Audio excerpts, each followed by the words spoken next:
Mr. Basu, the Communist Party of India is orthodox pro-Moscow. Is your Communist Party of India Marxist pro-Peking? Ours is not pro-Peking or pro-Moscow. It is an independent party which takes its own decisions. Your party is now against Mrs. Gandhi and her ruling Congress, whereas the Communist Party of India supports her. Why are you against her? Mrs. Indira Gandhi represents the capitalist class as much as her opponents do, the other Congress. But we have been supporting Mrs. Gandhi on certain specific issues, if those help the people. But unfortunately, at the moment, she is pursuing policies with regard to West Bengal, Kerala, and so on, where we have to oppose her. Her detractors say that she's pro-communist. How do you feel? Well, I don't see how a representative of the capitalist class can be pro-communist. We hear a great deal about the Naxalites, the Maoist revolutionaries. Where do they stand as far as you are concerned on the left? I think that they are doing great damage to our country. They are not a force which has to be reckoned with yet, either in West Bengal or any other place.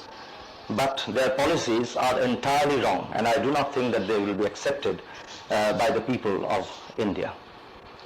They've caused a good deal of damage and even taken some life. Is there any possibility that they could become a political force either in West Bengal or in India before the 1972 elections? I don't think that they will ever become a force in India, and the policy of terrorism which they are pursuing, that is killing individuals, is not a part of Marxism at all. But your own Marxist party preaches a type of revolution. Which kind of revolution? Revolution has to be participated in by the masses and not by just a few individuals. We want a fundamental change to be brought about in the Indian situation, and for that we need power in the center as well as in all the states. Would you use force to obtain this power if you had to? Well, we do not want to use force, but whether force will be used or not does not depend on ourselves alone, but on the ruling party as well. Bengal is still without a state government, and you've been denied so far midterm elections. Do you foresee that the next state government will be dominated by your party, the Marxists? I am sure that if the elections are held, we along with our allies will emerge as the majority in West Bengal. And I suppose that is why the Prime Minister and her party are not willing to have elections. Will this still be the case in 1972? I am sure that it will be. Do you agree with the government's measures to put down the Naxalites? They have to fight the Naxalites politically. That is the main thing, and not by merely using the administration and the police. They've arrested a great many, have they not? They have arrested, I do not know the exact figures, but probably 1,000 or 2,000 have been arrested. What about the Communist Party Marxist, your own party?